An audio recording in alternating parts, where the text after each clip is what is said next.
Megan Fox, you are the first person to join us on Home Together today, Thursday. Megan Fox, I see you almost every day, so I want to take this opportunity to just say thank you. Mickey Gomez, thank you so much for joining today, Thursday. Home Together, we're still home together. Thank you all who have joined. So many of you have been here every day. I have to say, I'm super excited today to be speaking with Dr. Nicole LePera, aka the holistic psychologist. I follow her, I read what she posts almost daily, and I really think about what she posts daily. And she's been really helpful to me. I think everybody is on their own mental health journey. Everybody is dealing with this stay at home, this collective experience in a very individual way. And while we're all having this big collective experience, we're also having very individual experiences. So I'm really glad that she's going to be on today because she can talk to us about how we can heal ourselves, how we can perhaps go through this experience in a stronger way, in a more helpful way to all of us. And so I'm super excited that she's agreed to come on here. She's also writing a book. So I've suggested her to the Today Show. I really want to interview her more and talk to her more. So I think she's really found a niche, and I think she's really helping a lot of people. Speaking of a lot of people, hi Gray Author, hi Love and Stuff 22. I want to thank all of you who join here all the time. You're so great. I don't know how to make this thing. I don't know how to make it go down. It's oh, there, I just did it. Anya Banks, thank you. Bam Reedy, thank you. Mary Rubalcava, thank you so much for joining. Aaron 2020. I was just writing for the Sunday paper. Who would have thought 2020 would be going quite like this? I don't think any of us at the beginning of the year, when we thought about 2020, we would have imagined ourselves staying at home. We would have imagined ourselves filing for unemployment. We would have imagined ourselves standing in food lines. We wouldn't have imagined ourselves doing any of those things. Oh, so how do I do that? Patrick sent me a request. So let's see. Now I add Patrick. This is all getting very technical. And so I'm waiting for Patrick, there's Patrick. Hi. Hi, Patrick. Are you going to join us on Home Together today? Because we're talking with the holistic psychologist about mental health. Oh, yeah. I'm coming right now. I can't wait to talk with her and get some insights. Yes. I think your girlfriend, Abby Champion, said that she and a lot of her friends listen and follow the holistic psychologist, aka Dr. Nicole LePera, because she has such valuable advice. And one of the things I want to ask her is how we can get maybe more men to follow her. I don't know, maybe there are tons of men who follow her. Oh, David. Right. Well, I'm going to come out right now and we'll talk with her. Oh, good. And you'll bring the people who follow you, because Maybe. the people who follow you are probably different than the people who join us here on mariashriver.com. But anyway, this is not mariashriver.com. This is Maria Shriver Instagram. So I've also added some light today because I tried to explain to Patrick, at my age, you need light. At his age, you don't need light. At my age, everybody can use some light. Light at the end of the tunnel. Light at the end of the tunnel. And that's exactly what the holistic psychologist offers on a daily basis. She offers hope and light to all of us who feel at one point or another like we're in a tunnel. I remember a friend of mine said to me a couple of years ago, every single person has some mental health challenges. And I think there's always spectrums with everything, but I think this quarantining has brought out a lot of mental health issues for a lot of people: anxiety, old trauma, inner child work to come forward.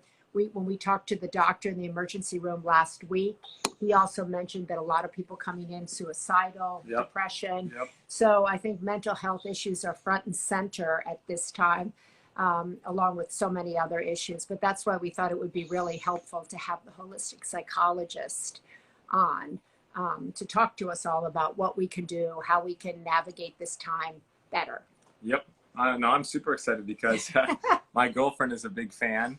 I've had other people message me that were excited that we're getting to talk with her. Yes. And you know, who couldn't need a little pep talk or advice? I mean, whether it's during, you know, Corona times or not, you know, your mindset and the psychology of everything is, you know, very impactful. And I'm looking forward to getting some tips from her. Yes, and what I really like about her is she believes that everything we need relies inside of us already, and that we can self-heal. And she's built a movement of self-heal. There's 2.5 million people following her.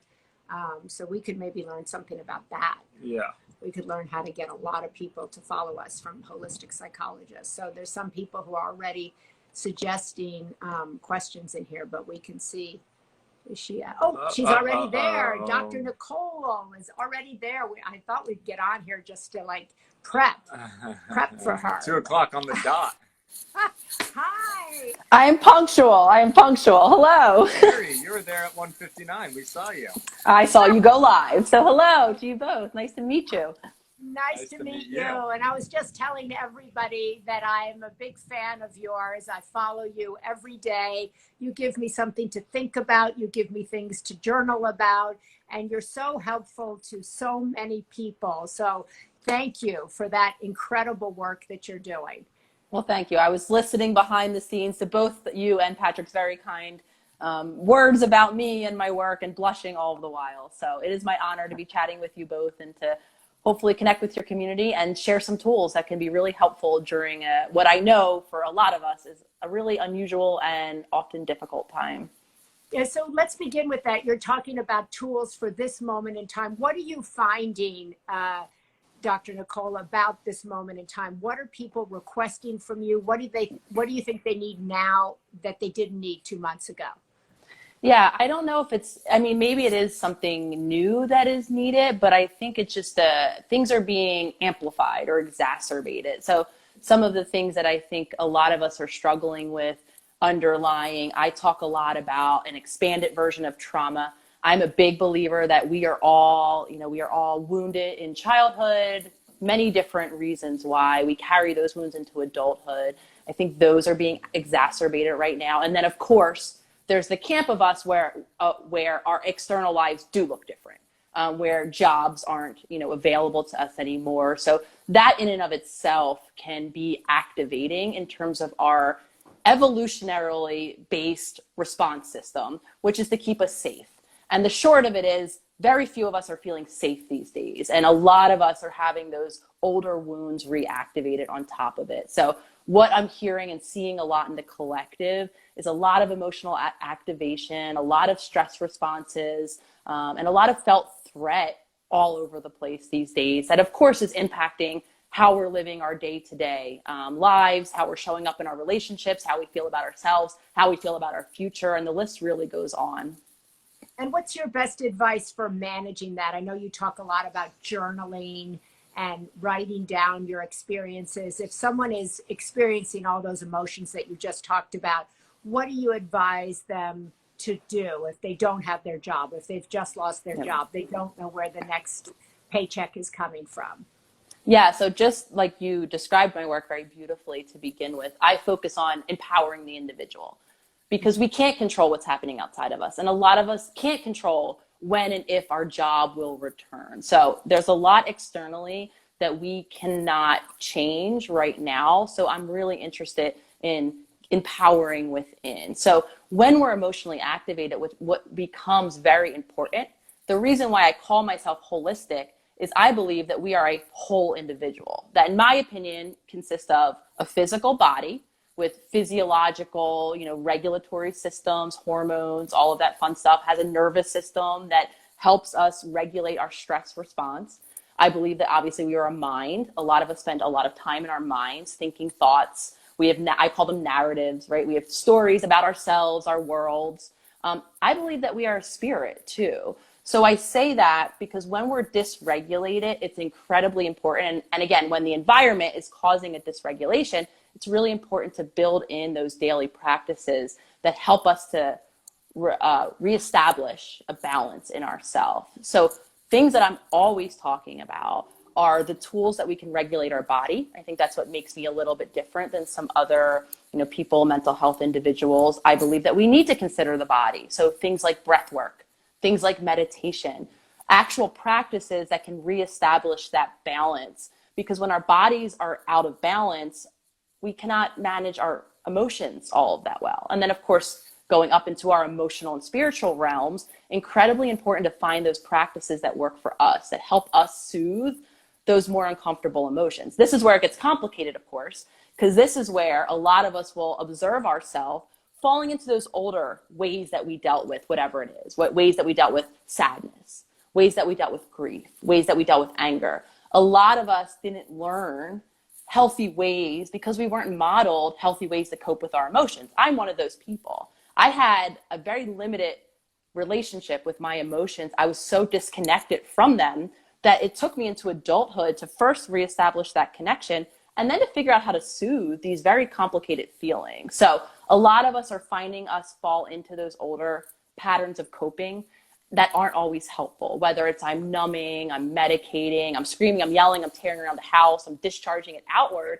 That's what is complicating things further for us. So in that realm, we really need to establish better practices, better ways to tolerate or to help soothe really complicated big feelings that a lot of us are experiencing.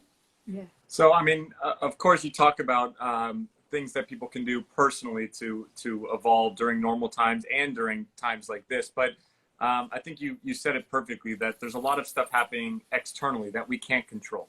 This virus, the lack of being able to go out to work, everything like that. But yet so many people do focus on that. It's hard not to. When am I going to get back to work? When can I go out for a walk? When can I go to the beach? When will my life be normal? All these things. So what's a tip for people to stop focusing on what they can't control? I know it sounds so much easier said than done. Oh, incredibly. And I used to be that person. I say it, a lot of us look outside. So when work resumes, when I can have that daily walk at the beach, then I'll feel better. While that might be true, and probably largely is true for a lot of us because our incomes are affected, because, we're feeling stagnant, energy is stuck, that, in my opinion, can't be we are so disempowered if we have to wait for the world around us to change to feel better. Oftentimes, that I call it kind of that future-based prediction thinking, where we try to become, the clairvoyant that is wondering when or knowing when it's going to end, instead of living in our minds, as a lot of us live most of our day-to-day life, really learning how to ground our attention in the present moment. Because for a lot of us, it's those running narratives, those fears that it will never end, for instance, that cause us that discomfort. So it's really about toning what I call an attentional muscle, and learning how to remove the focus that a lot of us are living constantly in our mind, in our stories, me included. I talk a lot about a history that I have had of dissociation, of being connected, of being so internally preoccupied by my thoughts that I'm not even present in my current moment. So the impact of really toning that muscle and learning how to catch yourself when you're going down that, what if it never ends path, or when will it end? And it's causing me stress. That's that connection. We can all, I'm sure, remember a time where if I thought a stressful thought long enough, I might be having a full stress reaction in my body. So the way to navigate that differently is to first notice that I'm lost in thought. I'm worrying about when this is going to end.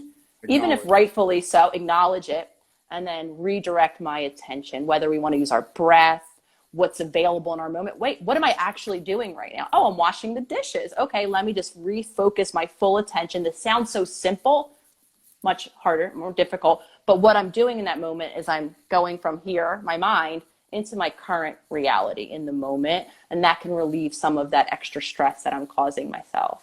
And for people that don't fully understand or can't grasp the idea of focusing on their breath and the breathing techniques, I know you speak about that. For a lot of people, it's hard to understand how to control and to focus on your breath in meditation. I'm one of those people. And I think a lot of people I'm seeing on there, it's hard to concentrate on breathing when I have so much anxiety or this thing. Are there other ways that you start your morning or you recommend people do in their days that can help them understand their, like you said, their intention for the day, or being in the now and focusing on what they really can develop. Yeah, absolutely. So our senses, what we can hear, what we can see, even our moving body, yoga, right, is really impactful for a lot of us because it gives us a different focal point. The breath for a lot of us can feel elusive. So for some of us, like I said, it's okay, let me just focus on, let me ask myself, go through a checklist. What can I see? Okay, I'm seeing my room right now. What do I feel? I'm feeling the impact of my, my butt against the floor. Like, right? Like focusing on senses can help ground us. When our body is moving, when we're doing something active, I use dishes example, taking a walk, that can be the hook for our attention. In terms of starting our day, I set an intention every morning to carve out first and foremost time for just me before I pick up my phone, before I, enter the day, maybe before some of us watch the news and get the latest report. Carving out just time where I'm with myself can go a long way, where I can set that intention. And that might be the space where I use maybe my senses to ground me. And that gives me a start point to jump off for my day that's different. A lot of us pick up the phone, right? If we see something stressful, now we might be starting our day into that stress spiral. Right. And morning and first of the day doesn't have to be early in the morning. It can be whenever our eyes open, but carving out even 5-10 minutes just for you and your own self, being in the moment can go a long way. Dr. Nicole, I think it's, so many people need therapy and they find help on your page. So many people can't afford to go to a therapist. It's expensive for millions of people. And you've built this community of several million people online. First, does that surprise you? And two, what do you think people are getting from the community you've built? Yeah, absolutely, Maria. So yes, when I came online last July, so a year and a half ago-ish, I had two main intentions. The first intention, I was working very traditionally. I had a private practice. I was doing straight talk therapy. Behind the scenes, I had my own, dark night of the soul, my own healing journey. I came to the awareness of all of these holistic tools. I thought they worked. I wanted to start to speak about them. So that was my one intention. I want to share my tools. I was actually a little bit concerned about what peers in the field, what my colleagues would think. So I didn't really have any idea of what the impact would be. My other intention was to create a community of individuals who I could relate to because I was finding my relationships were shifting. So I went online with little expectation. I viewed it first and foremost as an outlet for me and my new work that I was wanting to put out into the world. I was floored at how quickly the community began to build. I was fostering the community aspect because I felt that was very important. I feel like a lot of us are feeling disconnected and lonely, especially as we start to make some of these changes that go along with healing. It pulls our relationships shift. So that was a big part of it. I understand though now why it gained steam so quickly. So it shocked me is my simple answer, but I understand it now. I think I'm meeting the collective right where they're at. So many of us are feeling stuck. So many of us, aren't living the life that we feel on some level that we deserve, or maybe that we want to feel that we deserve. So I think that these things that I'm now talking about very globally are universal. So while I show up and I'm the vessel of the message, I think that we're all collectively struggling in very similar ways and now healing in very similar ways. So while I was very surprised, I didn't know what the trajectory would be. I think it's a kind of this unifying thing that so many of us all around the world now are experiencing. Do you find that, since I'm the mom of 2 girls and 2 boys, do you find that men also come to your collective? Do they absorb the message in the same way as women? Yeah, I think it's really universal, gender-wise, culturally. Like I said, there are community members from all around the world, and to be sharing the same language and the same experience, regardless of the gender, the culture. It is there and it is prevalent. I've been connecting with other people that have platforms that are much more male-based, so a lot of males have come in that way. Healing is for all of us, so I don't see distinctions, and that's what I think is so beautiful. It really is the kind of universal aspect of humanity, similar to, unfortunately, the kind of pandemic aspect that we're all sharing now. There's so many components of healing that we all get, no matter where you're living on the globe or what gender you're identifying with.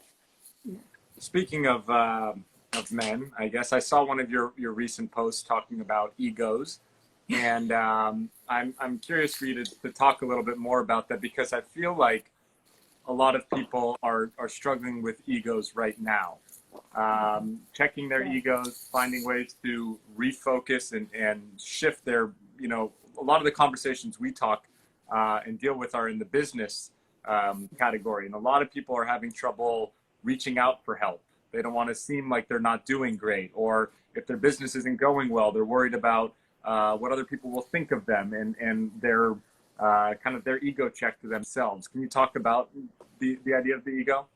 Absolutely. The ego is something universal. We all have one. It's not a bad thing. I think there's a lot of misinformation out there about what this ego is, and a lot of misdirected efforts to kind of eradicate it or make it go away. What the ego is from my perspective, or what function it plays from my perspective, is a protective function. It developed very early on when most of us were in childhood, and it became kind of, I call it the story of us. It became a protection mechanism to keep ourselves in a zone of felt safety, right? So whether or not we are in a physically unsafe environment or an emotionally unsafe environment, and again, this doesn't have to just look like, in my opinion, what a lot of us are used to in terms of the big T of trauma. You don't have to check a box of abuse or neglect, as I didn't, to be feeling, I think, the impact of some of these aspects of our childhood. So I say that to say we all have an ego. It is it has a protective role. And when we feel threatened, and this is, again, the universal experience of this pandemic for most of us, we're all feeling threatened, some of us to a greater degree than another. So that's why, to speak to your point, Patrick, that you very eloquently are observing, our egos are getting activated, right? And all of these stories are coming up. Our egos are talking to us all day long. We have thoughts in our mind, whether or not we're tuned into them, all day long. And it tells us stories. It evaluates our world, how we're doing in it, what it means about us, right? All day long. Most of those stories are very ego driven. And when we are feeling threatened, that's a time where our ego loves to come, what it believes is to the rescue, right? And telling us all of these stories, what it believes to be doing is to keep us safe. I want to just acknowledge what safety is for the ego is nothing beyond familiar. It doesn't mean it's the right course of action. The ego-driven safety, that we might be doing, not reaching out for help, might actually not be keeping us safe, right? Reaching out for help might be the helpful thing to do. So safe really just means familiar, meaning the thing that we always do. So if you're someone who never reaches out for support and you're feeling like you need some support right now, you might have that ego voice telling you all the reasons not to, because reaching out would be unfamiliar and therefore deemed unsafe to the ego. So a lot of us are having the activation around our ego. All of us live and have that ego within us. And our goal, in my opinion, is not to remove the ego. I don't believe we can. It's to learn how to navigate it differently. So for instance, back to your example, Patrick, if I'm that person, I desperately need help, my ego tells me you'll be deemed, a lot of men probably have this message, weak if I ask for help, for instance, right? What navigating it differently to me means in that moment is showing up as the self that is not the ego, that observer that can watch that ego and that story, and deciding to reach out anyway. It might be uncomfortable as hell, and probably will be if you never did it before, but that's how we navigate the ego. So it doesn't mean it went away. It doesn't mean it's suddenly my cheerleader dialing the phone number to get me support. It just means I can be empowered. The self that is actually me, not that ego, not that part of me, I can show up and say, you know what, I'm going to call that friend. It's going to be uncomfortable, but I'm going to do something different this time. I love in all your posts where you kind of name an issue that might be a mental health issue, but then you tell people there's nothing wrong with you. If you are experiencing, if your inner child is activated, if you feel like you have trauma, if your parents didn't pay attention, all of these things that we have kind of processed into there's something wrong with me, there's something wrong with me. You name them and then say, actually, there's nothing wrong with you. And then you give us tools and how to work through it. I think one of the kind of hopeful things and I'd love to end with this concept is that we can come out of this collectively and individually more resilient, more aware than we went in. For many people, that's like, no, no, no, no, no, no. Why do you believe that, Nicole? Yeah, I mean, stress, and this might, be counterintuitive, it might be something we want to resist. Stress is necessary for the human. We need a little bit of stress. It's just a part of life. Stress isn't a bad thing. Of course, this pandemic is a greater degree of stress, but what resilience is, and we have, again, evolutionarily the inborn capacity to deal with stress. What ideally happens is a stressor comes. So even if it's a big one, like this pandemic, I deal with it, and then I go back to a baseline. What has been happening for a lot of us, for a lot of our lives, is we get stuck in that stress response. So I say that to say stress isn't bad. What becomes problematic is how our bodies and our nervous systems included, again, why I work holistically, what becomes problematic is when we don't get that bounce back, when we don't learn how to regulate. And again, a lot of this began in childhood, where when we are children, we are dependent in all ways on a caregiver. One of the ways we're dependent is to help regulate our nervous system. So if we didn't have that caregiver who had their own regulated nervous system, as I did not, as most of us did not, we fall into that dysregulated state very early. And for some of us, that carries with us. So stress isn't the problem. It's how do we cope with the stress? So when we come through something, even if it's as stressful as this pandemic is, we can actually develop a resilience, which goes a long way, because I have a lot of parents. I myself am not a parent, but a lot of parents message me very concerned at times with wanting to make sure that they don't mess up their kids in any way. My response is always the same. That's impossible and not a bad thing to mess up your kids and to give them a little stress in their life. What they need is to make sure that they're resilient and they can deal with it, because there's something to be said too about a completely protected, very well-intentioned, let me put my kid in a bubble and make sure they're never stressed. I don't think that is always the most helpful response either. So a little stress, learning how to regulate our nervous system so that we can cope with the stress more successfully than maybe we have historically, will go a long way in developing the resilience that I believe, another kind of epidemic, as I call it, most of us as adults have very little resilience, very little emotional resilience, again, because we weren't modeled it. So now as an adult, we have to empower ourselves and teach ourselves how to develop that resilience. Well, thank you so much for blessing us with your wisdom and giving some tips and tools and advice to everybody. Where can people kind of learn more about you? Obviously through your social media page. Wait, I want to ask you, because I read that you've got a book coming out. Is that true? Well, there we go. Or you have a book? Yes. So 2 exciting things. I'm doing a whole lot of writing these days because we're anticipating a spring 2021 release date of my first book, which is super exciting. Thank you. And again, the Today Show. I love it. That's great. And honestly, I thank the community. I thank everyone, because I know that this book has been really supported all along the way, and it's possible now because of the readiness of the collective. So anyone can find me at the.holistic.psychologist. Instagram, I have a link tree with all sorts of goodies on there, and you'll hear me talking about, because this time next Friday, May 1st, I'm actually opening enrollment to my online virtual membership, where we as a community walk through healing journey together. So anyone who's interested, I always just shout out my Instagram, because it really is the hub. Everything can be found in the link tree. So the.holistic.psychologist. So people can sign up for that course starting next Friday. Is that it? So starting next Friday, 9 a.m. Pacific Standard Time, the enrollment will open, and members will come in and we'll start healing together. The founding members, I think we launched in November. So we've been working hard as a group to tailor it, and now it's ready to go. So we're very excited to let a whole new round of self-healers into the circle.